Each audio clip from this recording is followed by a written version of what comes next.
ही सत्ता आणि अधिकार येशू ख्रिस्ताने तुम्हाला आणि मला दिलेला आहे, जे ख्रिस्तात विश्वासात आहेत. आमीन. म्हणून या युगात वचनामध्ये किती भेसळ होईल याचा विचार तुम्ही केलाय काय? हालेलुया. कान करून ऐका देवाचे. Praise the Lord. वचन इतकं मिस्टिक होणार आहे या युगात, शेवटच्या काळात इतकं वचन भेलसेल होणार आहे की लोकांना खरं काय आणि खोटं काय समजणार आहे. खरं काय खोटं काय लोकांना कळणार. इतके भरमावले जाते त्या शिक्षणाच्या द्वारे. जसं पहिलं वचन आदमाच्या वेळेस हवेला जे शैतानाने वचन फिरून मिक्स करून शिकवलं आणि हवा भुलवली गेली त्या वचनात, तसाच हा खोटा प्रचारक या युगात किती वचनात भेलसेल करेल तुम्हाला कळतं काय? हालेलुया. हालेलुया. किती मिक्स होणारं वचन. तुम्हाला काय वाटतं फक्त शरीरात जे अन्न खातो पाणी पितो त्यातच व्हायरस टाकलाय काय? हालेलुया. वचनात पण व्हायरस आलेला आता, संदेशात पण भेद येणार आहे. म्हणून येशूने हेच शिकवलं की माझ्या निवडलेल्या लोकांना देखील ते शेवटच्या दिवसात. आठवण आहे येशू काय बोलला? निवडले देखील भुलवले जातील. निवडले देखील भुलवले जातील. आता निवडले कसे भुलवले जातील? Praise the lord. हालेलुया. निवडलेला भुलवणे की सोपी गोष्ट नाही आहे. जे ख्रिस्ताचे निवडलेले लोक आहेत, ज्यांना परमेश्वराने आपल्या रक्ताने विकत घेतले येशूने, त्या निवडलेल्या लोकांना भुलवणं सोपं आहे का सैतानाला? Praise the lord. हालेलुया. ते तुम्हाला कसे भुलवतील? मग सैतान कसा तुम्हाला फसवणार आहे? सैतान तुमचा कसा नाश करणार आहे? हालेलुया. तुमचा विश्वासाचा नाश तो कसा करणार आहे? तुम्ही निवडलेले आहात वचनामध्ये मिक्सिंग करून, वचनामध्ये भेल करून. तुम्हाला कोणी दम दिला तर तुम्ही अजून विश्वासात मजबूत होता. कळतं का? जेव्हा तुमच्यावर बिमारी येते, ऐका मी काय म्हणत आहे, असं प्रकाशन सांगत या ठिकाणी देवाचा आत्मा, की जर बिमारी तुमच्याकडे आली ते डबल विश्वास तुमचा वाढतो. हालेलुया. पाय या ठिकाणी बसलेला बहिणींनो, तुम्ही बिमार पडता 3 वेळा दिवसाला प्रार्थना करता. तुम्ही बिमार नाही तर दिवसाला 2 वेळा पण तुम्ही प्रार्थना करत नाही. Praise the Lord. बरोबर ना? आणि तुम्ही बिमार नाही तर 1.5 महिना घरी बसता.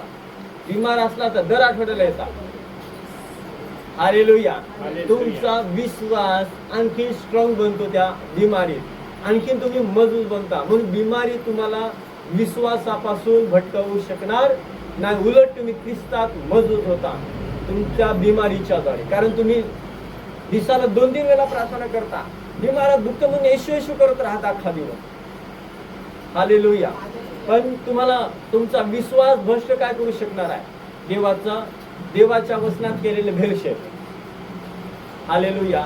जे तुम्ही अन्न खाता त्यात जर भेलसेल खराबी आली तर तुमचं पोट खराब होणार आहे, तुमचं आरोग्य धोक्यात येणार आहे. तसंच परमेश्वराचं भेलसेल केलेलं वचन तुम्ही जेव्हा ग्रहण करणार तेव्हा तुमचा विश्वास नाश होणार, तुमचा विश्वास भ्रष्ट होईल.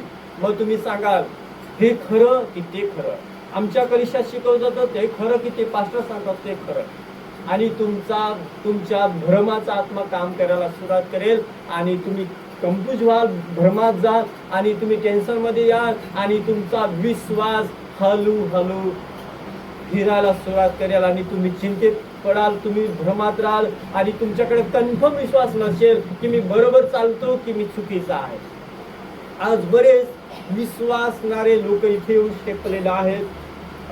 असे थांबलेत येऊन की इकडं जाऊ की तिकडं जाऊ, हे करू की ते करू, असं करू की तसं करू, मी बरोबर आहे की नाही, मी बरोबर आहे की नाही, ही सेवा बरोबर आहे की त्या कलिशाचं सेवा बरोबर आहे की तो पास्टर बरोबर आहे की ही मंडळी बरोबर आहे की ते सेवक बरोबर आहेत. आणि ते आता पैशात आहे.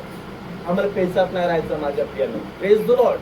आमचा विश्वास क्लिअर कट असायला पाहिजे. आमच्या विश्वासात शंका नसायला पाहिजे. आमच्या विश्वासामध्ये संशय नसायला पाहिजे. आमचा विश्वास एकदम सरळ क्लिअर असायला पाहिजे. मी ज्या वचनावर भरोसा ठेवलाय माझ्यासाठी क्लिअर वचन आहे. आमेन. आमीन. हालेलुया. जर तुम्हाला देवाच्या वचनावर शैतान संशय करायला लावत असेल, हे वचन बरोबर नाही, हे वचन बरोबर आहे, हे वचन चुकीचं आहे, हे वचन बरोबर आहे, याचा अर्थ शैतानाने तुमची खबरदारी जबाबदारी घेतलेली आहे. लक्ष ठेवा. Praise the Lord. कारण हे सगळं वचन एकच पित्याचं आहे. हे वचन एकच ख्रिस्ताचं आहे. ख्रिस्त सर्व काय आहे आणि ख्रिस्त तुमच्यामध्ये आहे. आमीन.